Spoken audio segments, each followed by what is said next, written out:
very important point that I think a lot of people do not understand. So last year, we spent a lot of engineering and management resources solving supply chain issues, rewriting code, changing out chips, reducing the number of chips we need. That was chip drama central. And that was not the only supply chain issue. So there was just hundreds of things. And as a result, we were able to grow almost 90% while I believe almost every other manufacturer contracted last year. So that's a good result. But if we had introduced, say, a new car last year, our total vehicle output would have been the same because of the constraints, the chips constraints particularly. So if we'd actually introduced an additional product, that would then require a bunch of. Ok, ça a été demandé. Je vais revenir comme ça, caméra. Ok, pour tout le monde, ça a été demandé où est-ce qu'on peut écouter le live, le call avec Elon. Ça vient de commencer, genre j'ai coupé le live et je me suis mis sur le podcast chez Tesla et ça a commencé cash. Donc j'ai eu bonjour et là Elon est en train de parler, donc si vous voulez écouter, je fais tourner le live, je me tais, je la ferme et on écoute Elon. And tooling and whatnot to create those vehicles, the Cybertruck, Semi, Roadster, Optimus, and be ready to bring those to production hopefully next year. That is most likely. But like I said, it is dependent on are we able to produce more cars or fewer cars? In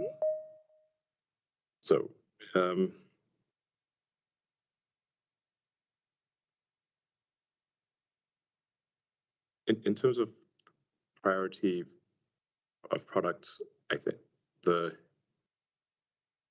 actually the most important product development we're doing this year is actually the Optimus humanoid robot.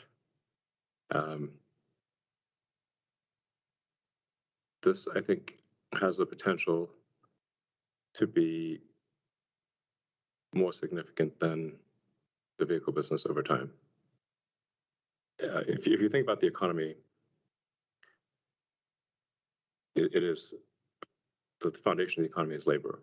Capital equipment is distilled labor. So what happens if you don't actually have a labor shortage? I'm not sure what an economy even means at that point. That's what Optimus is about. So, very important. Let's see, Drew, do you want to talk about the 4680 program? Sure. Or is this good right the right time? Or? Sure. Yeah. Oui, on veut savoir. Yeah, sure. So throughout 2021, we focused on growing cell supply alongside our in-house 4680 effort to provide us flexibility and insurance as we attempt to grow as fast as possible. As we sit today, cells from suppliers is actually sort of exceeds our other factory limiting constraints that you mentioned, Elon, in 2022. Or to say differently, 4680 cells are not a constraint to our 2022 volume plans based on the information we have. But we are making meaningful progress up the ramp curve in Cato. We're building 4680 structural packs every day, which are being assembled into vehicles in Texas. I was driving one yesterday and the day before.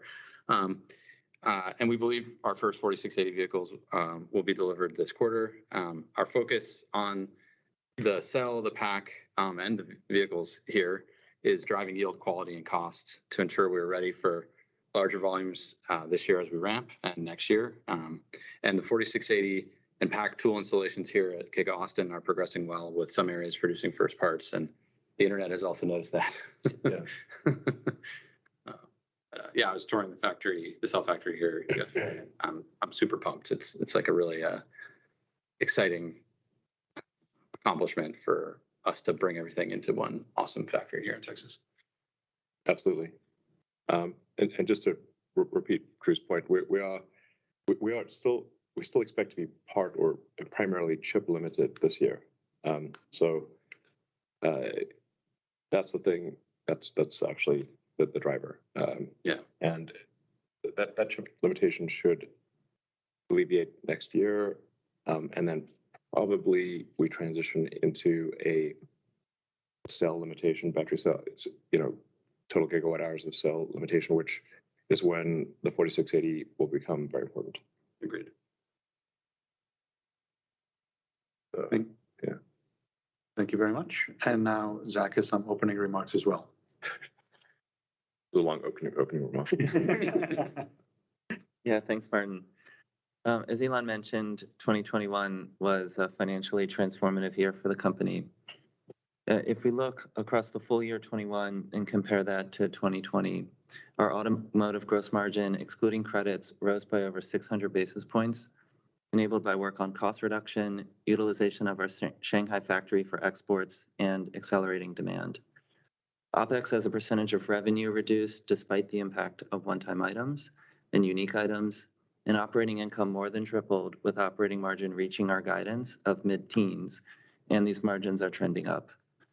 We also saw regulatory credits accounting for a relatively small portion of our 2021 profitability, which we expect to continue to reduce in materiality going forward. For Q4 specifically, automotive gross margin, excluding credits, increased to 29.2%, which is our highest yet. We do continue to see some impact of higher pricing on certain models and trims, as was the case in prior quarters. But please keep in mind that due to backlogs, changes in pricing will generally impact our financials in future quarters. Supply chain challenges and port congestion resulted in a significant increase in our expedite costs in Q4. We also took reserves associated with warranty and recall costs. Operating expenses were meaningfully impacted by stock-based compensation from the final two tranches of the CEO stock grant becoming probable, and payroll taxes associated with the exercise of the 2012 CEO options. The total impact of these payroll taxes, warranty and recall costs, and excess expedites was just over $700 million in the quarter. Our free cash flows have remained strong, reaching record levels in Q4 of $2.8 billion, despite increased CapEx. In addition to using cash to grow the business as quickly as we can, we have been retiring legacy and high-interest debt. Note that we plan to continue to utilize the ABS market for product-specific financing. As we look forward, we expect 2022 to be another significant and exciting year for the company. We continue to drive for vehicle volume growth at or above 50%, as Elon mentioned. And our plans show that this is actually achievable with just our Fremont and Shanghai factories. For quite some time now, these factories have been running below capacity due to macro challenges with supply and logistics. As Elon mentioned as well, from what we're seeing, the pace of growth in 2022 will again be determined by supply chain and logistics, which is quite difficult for us to forecast. Despite these constraints, it's important to begin the ramp of Austin and Berlin to ensure that we are prepared once limitations ease, enabling us to increase total output more quickly in the future. This will result in higher fixed and semi-variable costs in the near term, in addition to the usual inefficiencies as we ramp a new factory. We are also seeing inflation and rising commodity prices, which we expect to continue to put pressure on our costs. How this specifically impacts gross margins in the near term is uncertain, given a mix of both tailwinds and headwinds. However, we do expect to continue to see stronger operating margins as we grow our volumes and improve operating leverage. Over a longer-term horizon, we are quite optimistic about the expansion of margins, though. From the hardware side, we are aggressively driving manufacturing innovations and operational efficiency to reduce cost. And with the rapid development of FSD, software-based profits will ultimately become a strong addition to the profits generated by selling hardware. So congratulations to the Tesla team for a terrific 2021, and thank you to our suppliers who supported us. Looking forward to another great year.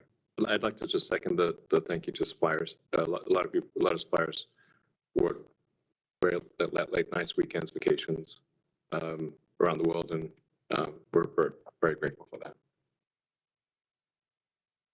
Thank you very much. Let's go to the Q&A from the investor side. The first question was on 4680 cells, which we already answered. So let's go to the second question. How is the progress of the $25,000 compact car? Can you give an update? Ok, donc, la première question qu'on a vue tout à l'heure. currently working on that $25,000 car. We, at some point we will, but we have enough on our plate right now. Too much on our plate, frankly. So at some point there will be. But I think that's sort of a question that it's sort of the wrong question. Really, it's really the thing that overwhelmingly matters is when is the car autonomous? At the point at which is autonomous, the cost of transport drops by, I don't know, a factor of 4 or 5. Thank you. The next question from investors is, since we're talking product roadmaps today, how do you view domestic cooling and heating in the context of accelerating the sustainable energy transition? And how might Tesla's HVAC and heat pump advances fit it? You want to talk about that, Drew? I think from a mission perspective, it's very aligned. If you imagine replacing natural gas, water, and space heaters with electric heat pumps, it offsets something equivalent to like 80% of what a solar plus Powerwall system would offset. So it's very impactful. And we have learned a lot about how to make capable and reliable heat pumps that work in all environmental conditions, and are excited about the idea of working on that problem one day. We put it that way. It's definitely aligned with our mission to transition to sustainable, accelerate the transition to sustainable energy. Yeah, I think it really becomes quite a compelling solution to the consumer, where you integrate the electric vehicles, charging, solar, energy storage, hot water, HVAC in a very tight, compact package that also looks good. It just doesn't exist. Yeah, I mean, the integration of those systems in a house, That's Lars, by the way. sorry, the integration of those systems in a house are no different than the integration of those systems in a vehicle. Yeah. The only difference is we do it all in a vehicle. It's way harder in a vehicle. And then it's so constrained on mass and volume and energy. It's like you get to the house, you're like, wow. If you have, kind of easy problem. yeah. But, obviously those systems are all just disparate, and what we've been doing with Powerwall and charging solar is integrating them more and more. Yeah, The next logical step is obviously HVAC and water and heating. So we will do that, and we will integrate it probably better than anyone has. But as you said, we have a lot of stuff on our plate. Yeah. So And obviously it integrates with your phone, phone app and everything, and then the car can be like the house can just heat and cool things because it knows you're coming home. Yeah. Type of thing. It just doesn't need to be like randomly that temperature when you're not there, or when the cat moves. yeah, exactly. So you just do sensible things and just work really well. I think it'd be just quite a game changer down the road. But we got a lot of fish frying on it, and so it is a thing we will do, but we're not committing to a time frame at this point. And people should do it anyway. Yeah, if somebody else wants to do it, yes, please. Yeah, it's super beneficial for achieving the goal here. Yeah. Thank you. The next question is, would you consider splitting FSD packages into perpetual and term licenses with a higher tier for both options for commercial use? A perpetual license could be attached to individual or business and not the vehicle itself. No, I mean, it sounds maybe too complicated.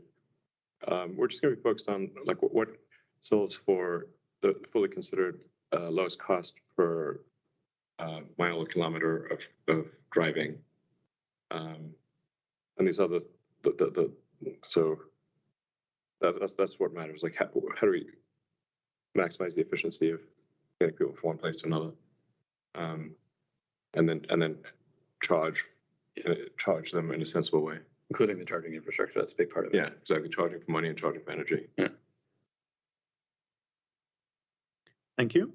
The next question is Dojo on track for summer 2022? And what challenges, if any, are you working through? Is Dojo necessary for FSD to operate better in cities like New York City? Or on a separate note, where should we expect the first implementation of Tesla bots? In your factories? Okay, there's a few questions and then Like 6 questions. yeah, Dojo appears to be on track for doing something useful in the summer of this year. I think the threshold that really matters is at which point, when does it become more competitive than a GPU cluster for training? And obviously the GPU cluster is getting better, so it's a moving target. But that's the goal I've set for the team is the FSD team running our GPU supercluster needs to tell me that they want to use Dojo instead. That's a obvious sort of threshold. I don't know when that will. It's like I wouldn't say like success is 100% certain here. I think you would just generally want to overestimate eating options and underestimate ourselves. But it does seem as though we might pass that threshold next year with Dojo if we execute well. Dojo is not needed for full self-driving, but it is a cost optimization on training vast amounts of video data. Cost optimization also a rate of improvement. So if you can train models faster and have a shorter iteration interval, then you can make progress faster. So, like not everything can be just distributed to a zillion deep GPUs. So there's some element of serialization there. So, and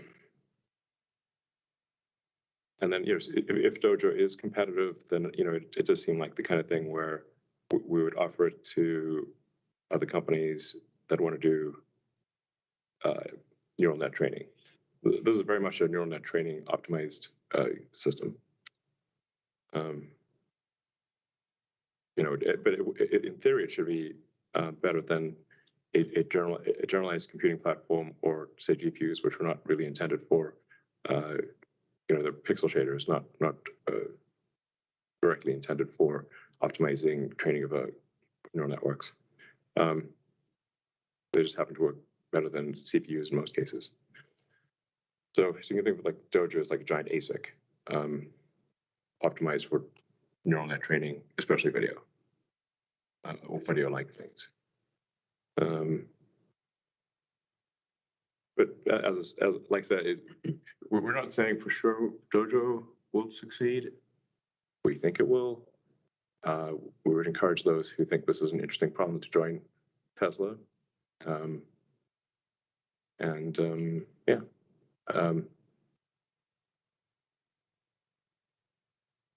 So. Thank you. And the first use of Tesla Bot, whether it's in the factory or elsewhere? Yeah, the first use of the Tesla Bot, Optimus. The Optimus name seems to be sticking, at least internally. Optimus subprime.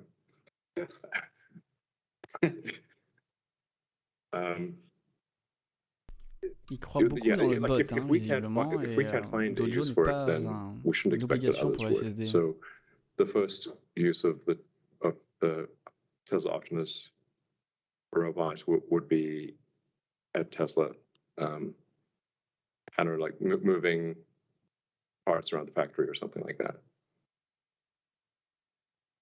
Okay, thank you very much. And the next question on insurance. When do you plan on having your insurance service rolled out in all the states? International rollout timing in markets that have Tesla insurance, what kind of uptake rates are you seeing? Yeah, we currently offer Tesla insurance in 5 states in the US. 4 of them are telematics, which is Texas, Illinois, Ohio, and Arizona. And then California, which has a more standard insurance offering based upon regulations there. It should be clear, like we're pushing very hard for California to change the rules to allow informatics, which basically means that you're as safe as your driving is measured. So I think the current California rules are contrary to the best interests of the consumers in California, and should be changed.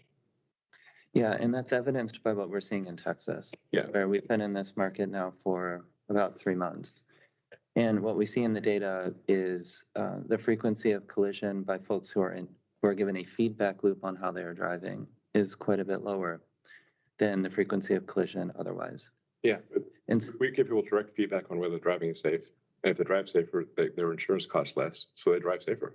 It's great. It encourages Tesla insurance with informatics and real-time feedback encourages safer driving and rewards it. I mean, monetarily, it's great. exactly. Yeah. And so we see that so far in Texas.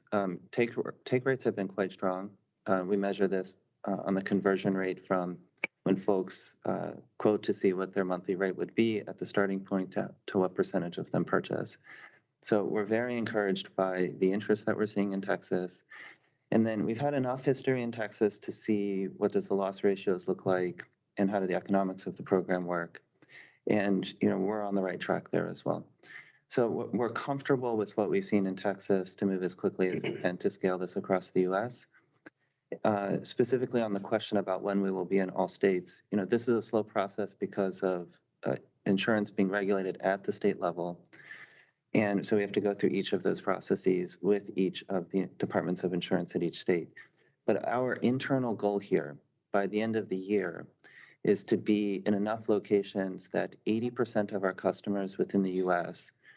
Could choose to sign up for Tesla insurance if they wanted to. There's a lot of uncertainty around that based upon the regulatory processes, but that's our goal. And then as we make more progress rolling out in the states and each incremental state becomes a little bit less effort than the prior, that's when we'll turn our attention to the Europe market. We might be able to do that by the end of the year, starting to get work on Europe by the end of the year. We'll have to see how we progress in the US. Thank you. Next question is, what is your expected max capacity from each of your current factories, Fremont, Shanghai, Berlin, and Austin, and timing for new factory announcements? Ah, hyper intéressant ça.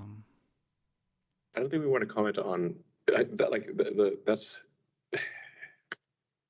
it's always possible to increase the output of any given factory. So you say, well, what's the max capacity? Well, it's difficult to say what that max capacity is because if you put a lot of effort into it, you increase capacity quite a lot.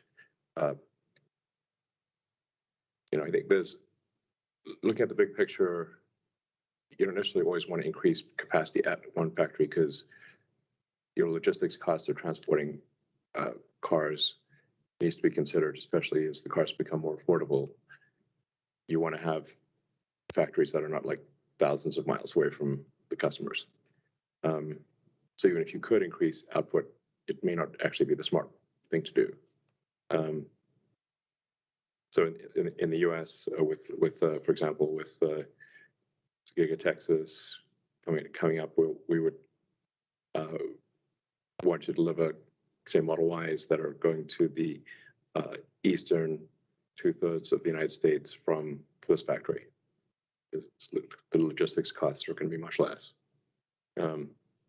We will continue to increase output in Fremont and at Giga Nevada and in Shanghai and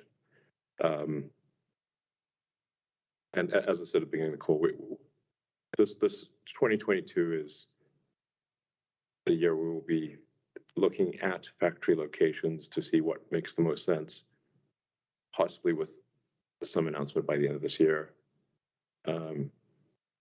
Yeah.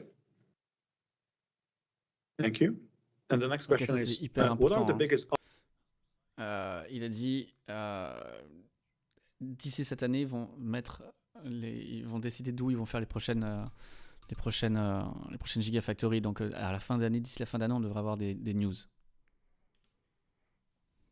Batteries will probably not be the limiting factor in Cybertruck Là, il parle production. du Cybertruck. There's a lot of new technology in the Cybertruck that will take some time to work through. And then there's a question of like, what's the average cost of a Cybertruck and to what degree is that affordable?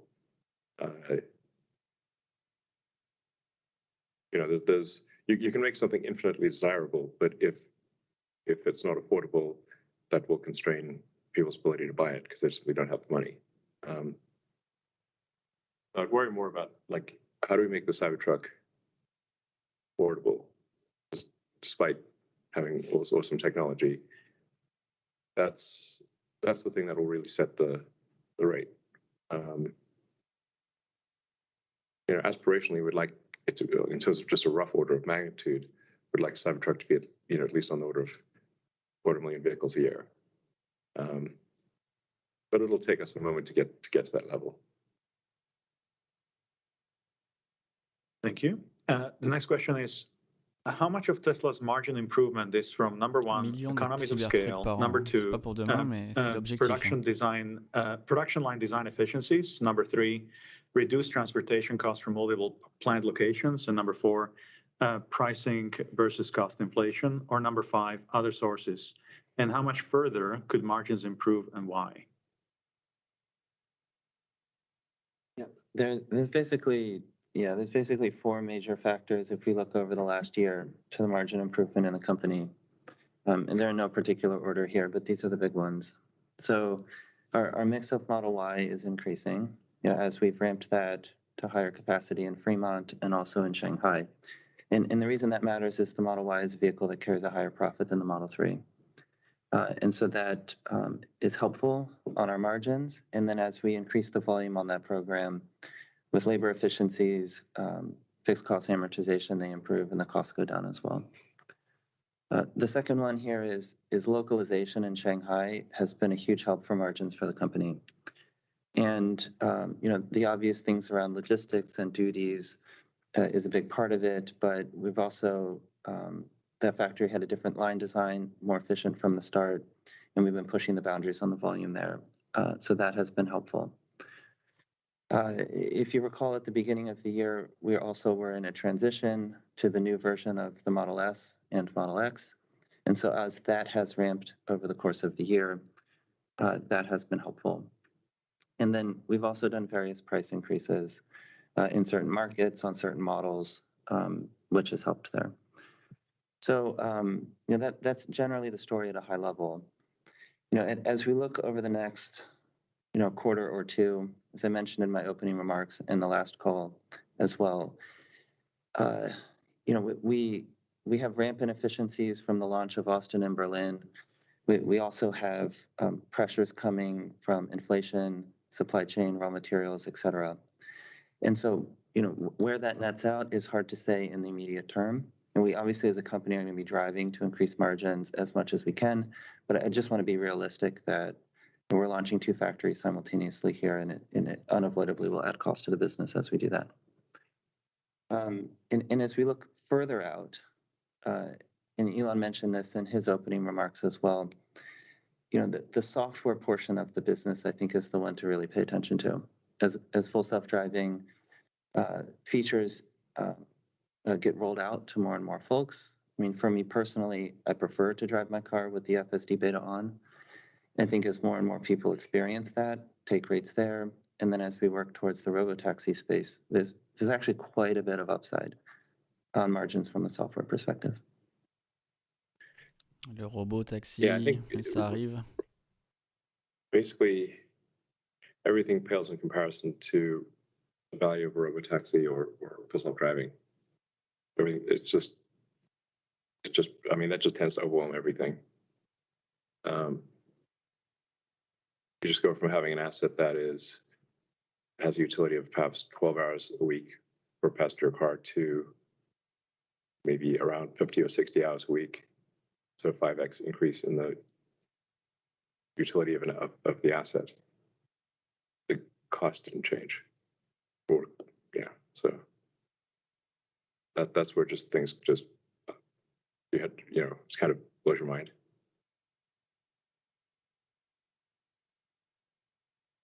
Thank you. And the last question from investors is, Elon mentioned level 4 autonomy could be achieved this year. Is it based off initial FSD beta rollout experience, or is level 4 Pour ceux qui ability étaient là tout à predicated on... l'heure pendant le live, en fait, toutes les questions là, c'est celles de say.com, un retail investor. C'est toutes les questions qu'il pose, c'est celles qu'on avait vues tout à l'heure. it should have a positive effect on the cost of training networks. It's not just a question of like, do you get full self-driving, but really it's kind of like the march of nines of reliability. Is it 99.999% reliable or 99.999999% reliable? This gets nutty. So we obviously want to get to as close to perfection as possible. Frankly, being safer than a human is a low standard, not a high standard. People are very, very lossy, often distracted, tired, texting. Anyway, it's remarkable that we don't have more accidents. So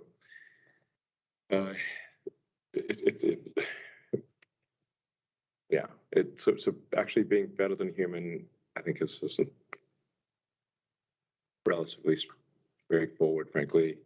How do you be 1,000% better or 10,000% better? That's what that's much harder. But I think anyone who's been in the FSD beta program, I mean, if they were just to plot the progress of the beta in interventions per mile, it's obviously trending to, a very small number of interventions per mile, and pace of improvement is fast. And there are several profound improvements to the FSD stack that are coming, the next few months. So,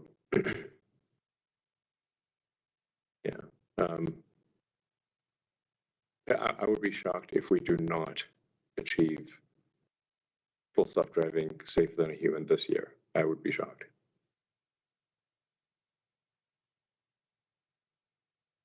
Waouh. Thank you. Ils seraient choqués s'ils n'arrivent pas à avoir le FSD complet d'ici la fin de l'année. Et comme il dit, ça va être un changement complet et ça ouvre à toutes les autres opportunités avec le robot taxi et tout ça. Les voitures, elles vont exploser en termes de prix. Elles glandent plus 95% du temps. On va écouter maintenant les investisseurs. And so as we look at Ça, c'est les questions des journalistes maintenant. You mentioned, you have two different strategies, or it seems like, with Megapack and Powerwall. And I think the Powerwall was answered with 4680 and the 2170 opening up. So I was wondering if you could just talk about the supply chain and LFP for the Megapack and what we should expect for that. To be clear, we do think that all stationary storage, Powerwall and Megapack, will transition to an iron-based system, basically a non-nickel system. Manganese is also, could be part of the future, but primarily iron. It just comes down to iron, nickel. You need something that is formed in a star before a supernova, ideally. So, iron is. So there's a ridiculous amount of iron on Earth, as well as a ridiculous amount of lithium. So you can really expect all stationary storage to transition to iron over time. And like I said, with manganese is like a wild card. It's also less manganese. And I should say, like, we did shortchange the energy business last year, in that vehicle took priority over the energy side. So not on cells, but on chips. On chips, exactly. Yeah.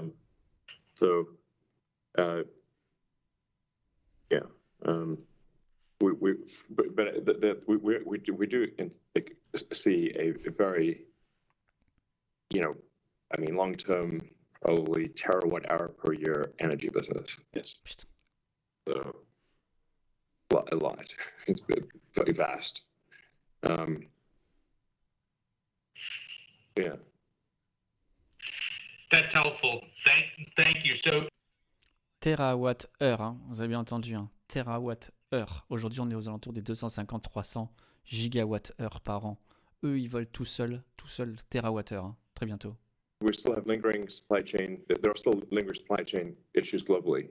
But I think the chip stuff, at least the chip side of things, appears to looks like it will alleviate end of this year or 23.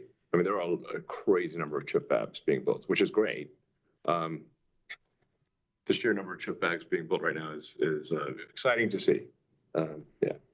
So, but there could be other issues. We're trying to anticipate those as much as possible, but you know, predicting the future is difficult. I mean, the goal is definitely to grow it this year.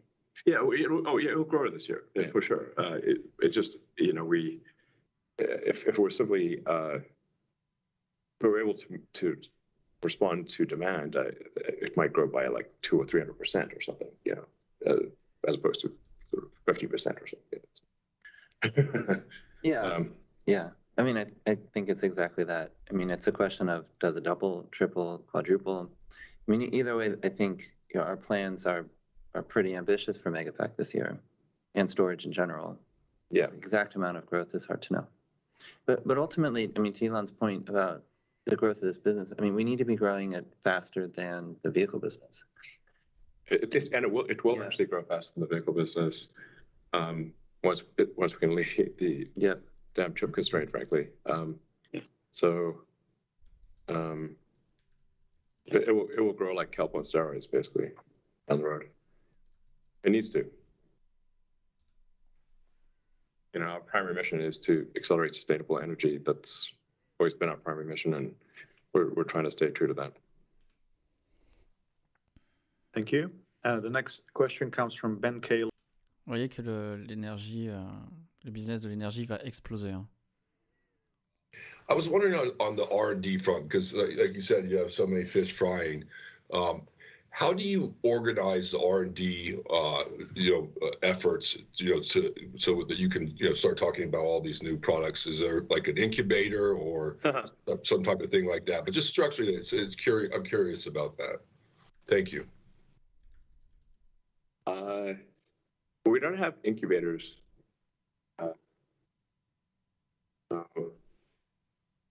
Or research centers. We don't have research centers. No. We're in it. Yeah. We work on things that go into our products. Yeah, we're like, this is a useful product that the world really needs, and we're just like, let's make this thing, design it up and iterate fast and then figure out how to make this at scale at a reasonable price. That last part is the super hard part. Many times I've said prototypes are easy, production is hard. If we could whip out a zillion prototypes, but what's the point of that? You actually reach scale production and have cash in exceed cash out. That's the super hard part. So everybody needs to be in the factory often enough to be able to understand that last part of the equation. Yeah. And if you're in a research center, yeah, I mean, doing them separately is like inefficient for actually making products. So we don't think of it as R&D and then like the product development. It's just one fucking go. Sorry. Yeah. One go to just make great products. There's just in general, societally, there's way too much value placed on the idea.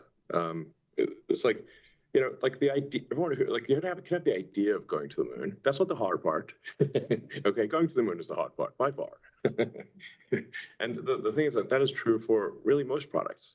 So there's just way too much value placed in the idea of versus execution. We have ideas, we have a bazillion ideas. More ideas than we know what to do with. We have to sort through them and say, which one are we actually going to go through the blood, sweat, and tears of bringing to volume production? That's the super, and then actually do that. That's tough. So. And the closer you are to applying blood, sweat, and tears to actual production, the faster you'll be able to bring new things into actual production. Yeah, exactly. So. You want tight feedback loop with production. Yeah. That's like the office we're sitting in right now literally looks over the Giga Texas production line. Like the offices are integrated into the factory. Thank you. Thank you very much. The next question comes from Tony Sakanagi from Bernstein. Yes, thank you for taking my question. I have two, please. First, you spoke a lot about FSD and how the economics could be very attractive going forward. I'm wondering if you could just share what your current attach rate might be for FSD on your vehicles, or how to think about the progress of your attach rate or revenue in FSD, let's say in 21 versus 20, and how much deferred revenue for FSD was drawn down during the year. And I have a follow-up, please. Thank you. You know, I think the FSD stuff, you really don't want to be looking in the rearview mirror. It will not be a good indicator for the future. This is what you need to look out the front windscreen.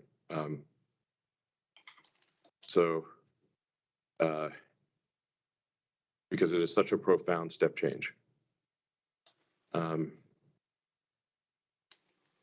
mean, effectively, long term, every car will have FSD. You know, so, and the value of that will be a very big number.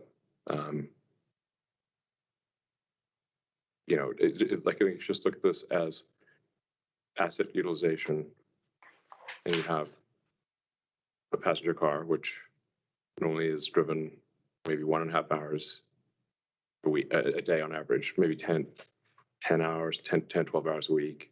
A lot of cars in parking lots. You know, so we're spending money not just driving the cars, but storing them all over the place. We can get rid of a lot of parking lots if you have a car that is operating all the time. But there will be a challenge with traffic. So,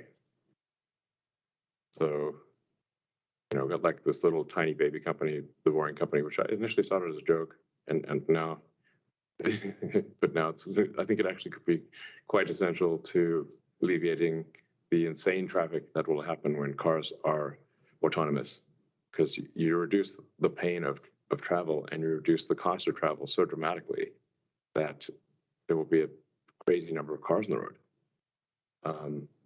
I mean, it's going to be, I think it'll be cheaper to go point to point with a robotaxi, which is an autonomous Tesla, which every car we've made in the past 3 or 4 years will be capable of that, than a bus or a subway. It'll cost less than the subsidized value of a bus ticket. So Wow. people are not going to take the bus. You know, if it costs you, I don't know, for argument's sake, you know, $2 to travel 10 miles point to point, nobody's taking the bus, especially in cold weather or it's dark or maybe a little bit dangerous or the hell with that, you know, door to door. Ouais, le robotaxi va être tellement peu cher que finalement plus personne ne prendra de People transport en just do commun. not understand how profound a change this is. It's not like some little feature. It's like the most profound software upgrade maybe in history.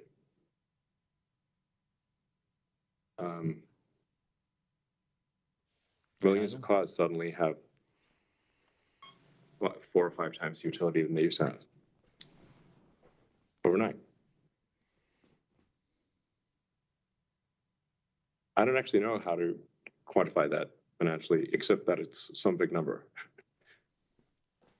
Okay, thank you for that. Elon, I was wondering if I could just follow up.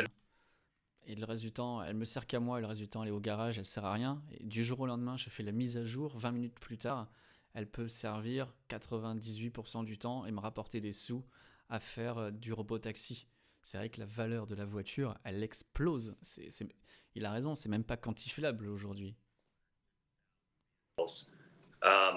If there is no $25,000 vehicle being worked on, is it really realistic to think that you can sell more than 3 million vehicles with 2 very high volume cars and Cybertruck in 2024?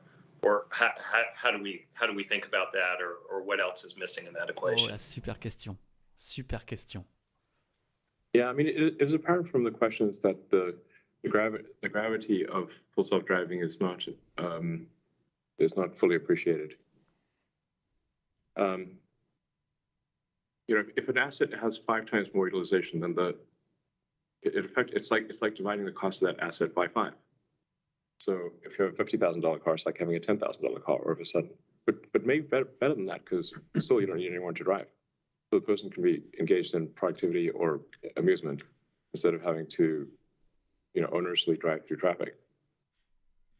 So it's probably better than 5 times.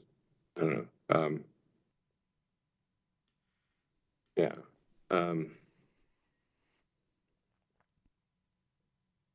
I mean, basically, if the cost of our cars did not change at all, we would still sell as many as we could possibly make.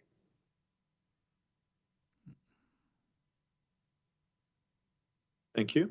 And the next question comes from Pierre Ferragu from New Street Research. Complètement jeté à l'abandon, il n'y avait pas de caméra, c'était pas surveillé. Les mecs, ils pouvaient la détériorer, ça leur faisait rien du tout. Là, la caméra, il y a la caméra dans la Tesla, hein, et celui qui va la détériorer, il paye. Hein. Ça va pas être la même histoire. Hein. Surtout aux États-Unis, ils rigolent pas avec. Ils rigolent pas avec la propriété individuelle, enfin la propriété individuelle. Hein. This year. Ah, un francophone là.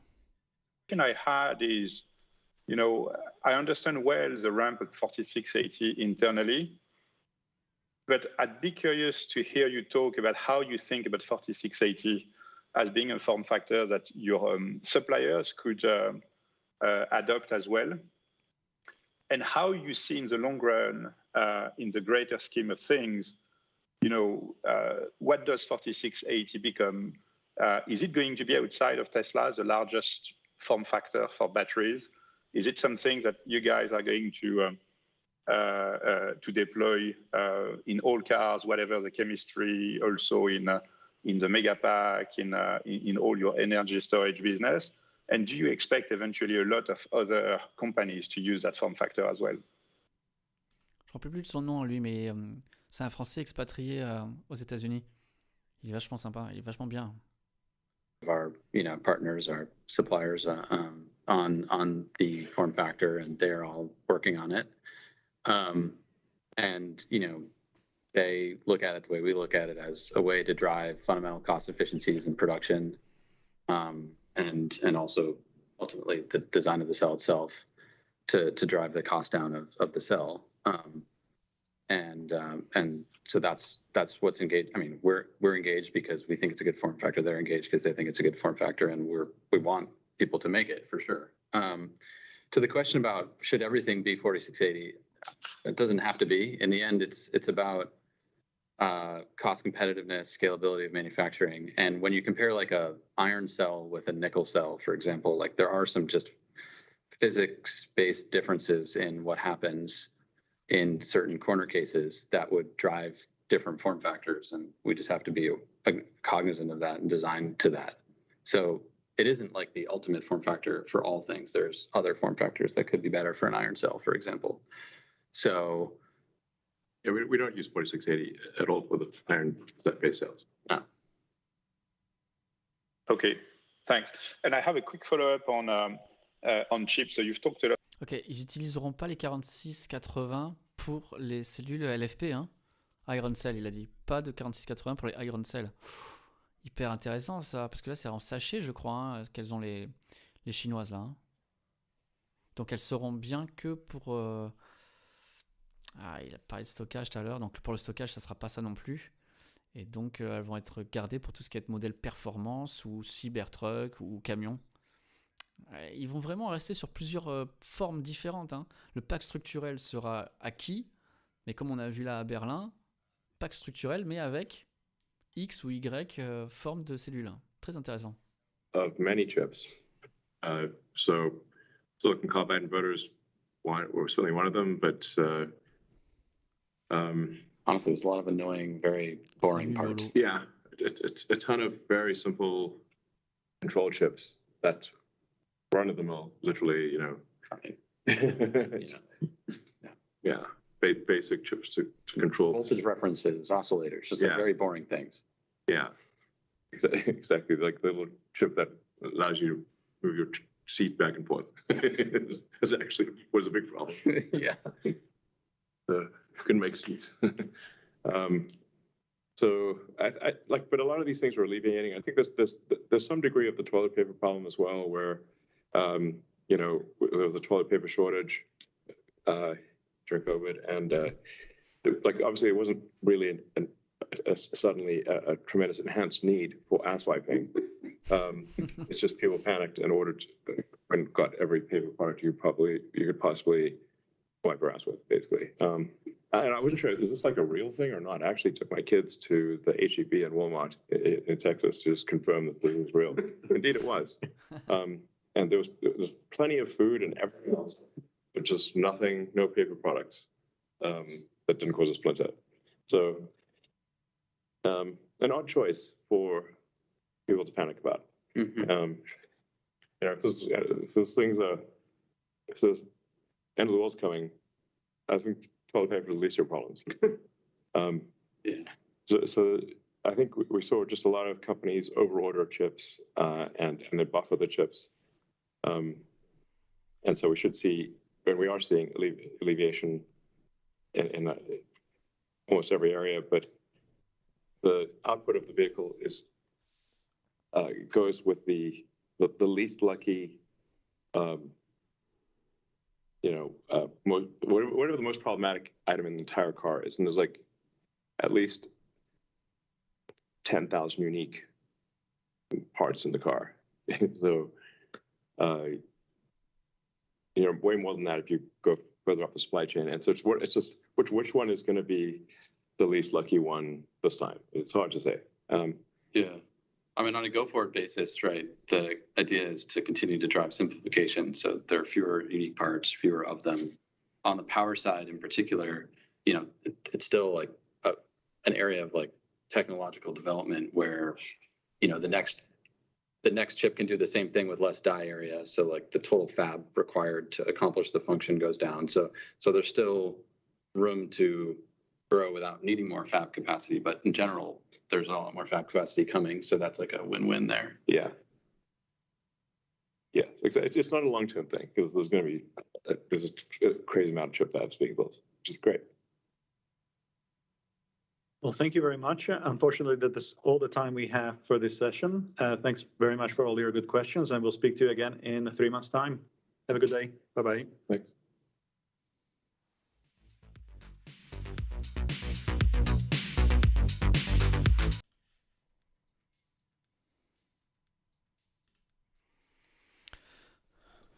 Ok, les amis. Bon, bah, du coup, on leur a retransmis ça aussi, hein. C'était pas prévu, mais du coup, oui, j'ai quitté mon live et quand je me suis remis en live, enfin, j'ai quitté le live, je suis allé voir où en était Tesla et j'ai entendu le « Hey, bonjour et bienvenue pour ce nouveau webcast ». Bon, ok, j'ai dit « Allez, on se le lance quand même, ça sera intéressant ». Très bien. Attendez, il y a un truc là. Voilà. Ouais, je sais pas. Ok. Bon, bah écoutez, merci d'avoir participé. C'était cool. De toute façon, je pense qu'on se refera quand même peut-être un live demain pour redébattre de tout ça et reparler de tout ça. Est-ce qu'il y a des questions? Est-ce que vous avez des questions? 2 minutes? Parce qu'il est quand même minuit 30 et on est en live depuis 9h30. Ouh, quand même. Je viens d'arriver, mais j'avais entendu dire que la visualisation FSD allait venir chez nous. Juste la visualisation, pas les options autopilote, vrai ou faux? Je n'en sais strictement rien. Je ne sais pas du tout. Ce que je pense... je sais pas, franchement, je sais pas du tout quelle est la différence après avec le FSD US et européen. J'en sais rien. Je pense qu'on le saura une fois qu'on aura la mise à jour chez nous. Là, ils n'ont pas parlé de toute façon de choses régionalisées. Il a toujours parlé en général chez Tesla. Hein, et donc, Oui, le FSD va arriver, l'autonomie complète va arriver, certainement d'abord aux États-Unis, parce que l'algorithme est d'abord entraîné par les routes américaines, c'est ce qu'il disait Elon, donc d'abord aux États-Unis, parce que voilà, c'est leur terrain de jeu, et après dans les autres parties du monde. Maintenant, la visualisation FSD, pour chez nous, je ne sais pas à quelle vitesse ils vont débloquer, améliorer notre système. Pas d'infos sur la compacte. Si, il a dit que pour l'instant, ce n'était pas du tout, enfin pas du tout, ce n'était pas à l'ordre du jour qu'ils ont des choses plus importantes sur la table, notamment la mise en route des Gigafactory. Le bot, apparemment, a l'air d'être bien entamé. Ils ont l'air de travailler pour ça. Et les 4680. De toute façon, ils sont limités par la production des batteries, c'est toujours la même chose. Tant qu'ils seront limités par la production mondiale de batteries, eh bien, ils ne pourront pas mettre en place cette petite voiture. Alors, est-ce que dans ce qu'il a dit là, Elon, est-ce que ça voudrait dire que la nouvelle... je sais pas, est-ce que... Il a dit à un moment, la 4680, je ne sais pas si vous avez entendu, mieux compris que moi, peu importe. Il a dit les 4680 ne vont pas être dans tous les produits et toutes les batteries iron-based, donc les LFP, ne seront pas en 4680. Alors qu'est-ce que ça veut dire pour une voiture compacte? Est-ce que les voitures compactes... Il a beaucoup parlé des iron-based. Donc... visiblement, c'est vraiment sur ça qu'ils travaillent. Donc, est-ce que la compacte va avoir ces batteries-là? Pour baisser le coût, il va falloir qu'ils utilisent la batterie la moins chère possible. Donc, la batterie la moins chère, ça va être la LFP. Mais s'il a dit que la LFP n'aura pas, ça veut dire que la LFP, ça ne sera pas 4680. Moi, je pensais que toutes les batteries seraient LFP, seraient 4680 à l'avenir. Mais là, il a bien dit... peu importe la forme de la cellule, et on ne mettra pas de LFP dans les 4680. Donc je pense que les Tesla, en fait, ils vont produire leurs cellules, ils vont continuer vraiment, les 2170 ne sont pas mortes du tout, donc peut-être agrandir la giga du Texas, pas du Texas, du Nevada, pour continuer à faire des 2170. Et après, et du coup, ils veulent faire 3 TWh par an, mais ça, les 3 TWh par an, ça serait quand même essentiellement avec de la 4680. Parce que la 4680, ça va être pour les voitures qui auront la plus grande valeur ajoutée. Donc c'est logique que Tesla investisse dans la production de cellules pour leurs véhicules avec la plus grande valeur ajoutée. Vous voyez ce que je veux dire? Donc le camion aura une grosse valeur ajoutée. Le Cybertruck aura une grosse valeur ajoutée, et tout ce qui est modèle performance, S et X, ont de la valeur ajoutée. Maintenant, la modèle 3 standard, peut-être que le modèle Y standard et la compacte n'ont pas de valeur ajoutée dans le sens où même si là on a vu ils sont à 30% de marge, ils peuvent les acheter ailleurs. Et en plus, il faut baisser les prix dans ces modèles-là. Donc baisser les coûts est égal LFP, égale pas 46,80, égale on achète. Ouais. Ça peut être un truc comme ça. Je sais pas ce que vous en pensez. Mais ça, il faut que j'aille voir. Hein, Pour moi, ça sera des blades avec structure. Il faut que je me renseigne sur ça. Faut que je me renseigne sur ces batteries. Je vais les regarder sur ces cellules. Je me suis pas renseigné sur ça. Je connais pas assez bien pour en parler. Quelles sont les infos importantes? Alors, les infos importantes qu'il a dit, c'est pour l'instant pas la petite voiture parce que pas assez de batterie. Les infos importantes, c'est pour l'instant, il bosse à bloc sur le FSD. Il a dit je serais vraiment étonné si l'autonomie complète n'était pas atteinte d'ici la fin de l'année. Il bosse sur Dojo pour qu'il soit opérationnel l'année prochaine. Et il bosse sur le Tesla Bot. Il a dit que le Tesla Bot, certainement l'année prochaine, ils en auraient et qu'ils vont les aider à bosser à la Giga Texas. C'est que l'on a entendu, on va dire les gros titres, et ils espèrent aussi pouvoir monter en cadence. Le Cybertruck, il a parlé de 1 million de voitures par an, 1 million de modèles par an, mais pareil, pour l'instant, il ne peut pas, parce qu'ils n'ont pas assez de 4680, et ils ont dit que les modèles Y qui vont sortir du Texas seront avec la 4680. Donc, si c'est 4680, ça sera certainement des performances. Je crois qu'ils ont plus là, hein, ils ont plus les standards aux États-Unis. Donc peut-être des performances, mais bon, en tout cas, chez nous, ça va être les 2170 pour l'instant.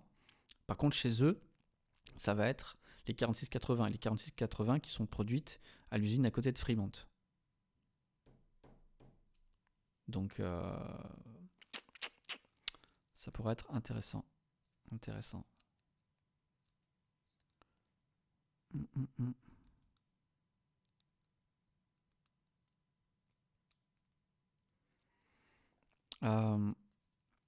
Ouais, je pense qu'ils peuvent faire utiliser la tablesse 2170. Mais je pense pas que pour l'instant ils vont faire ça parce qu'ils ont leur usine qui tourne. Hein. Ils ont l'usine dans le Nevada. Donc je pense qu'ils vont rester avec ces lignes d'assemblage actuelles qui doivent leur convenir, en tout cas pour ce qu'ils ont en ce moment là. Maintenant, est-ce qu'après ils vont modifier la structure de la 2170 ? J'en suis pas certain, je sais pas. Je sais pas si ça leur apporterait vraiment plus ou pas. Je sais pas.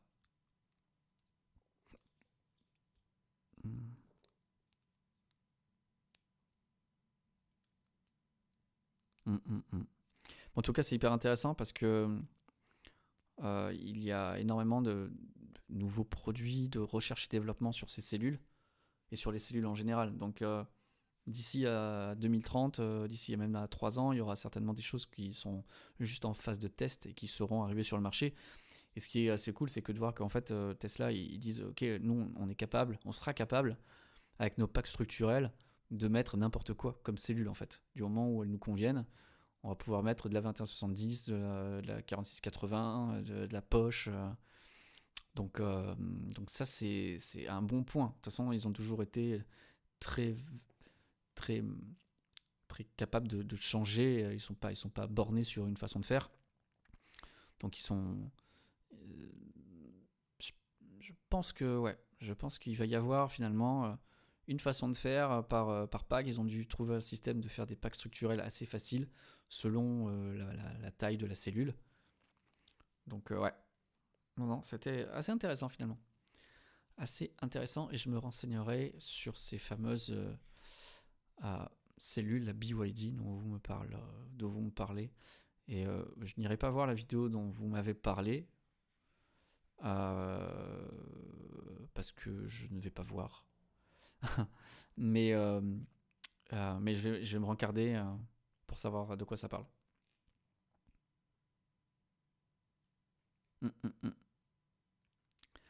Voilà, bon écoutez, on se reparle plus tard, peut-être demain on fera un truc pour les gens qui n'ont pas participé, mais du coup c'est cool, on a pu écouter quand même le discours d'Elon et les Q&A, parce que maintenant c'est pas systématique qu'il va être là, donc le fait qu'il soit là quand même aujourd'hui, c'était un bon point.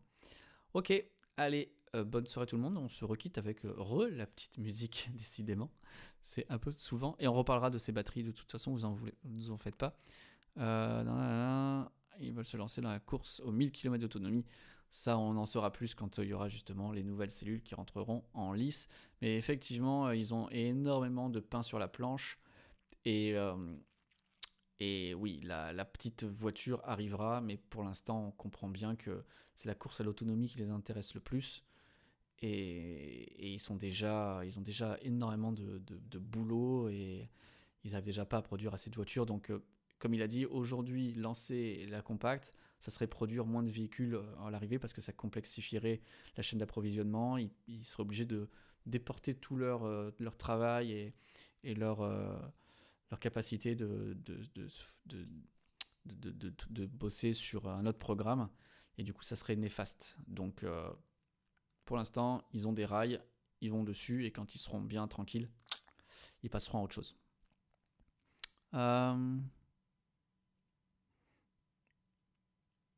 Allez, À plus tout le monde. Ciao, ciao.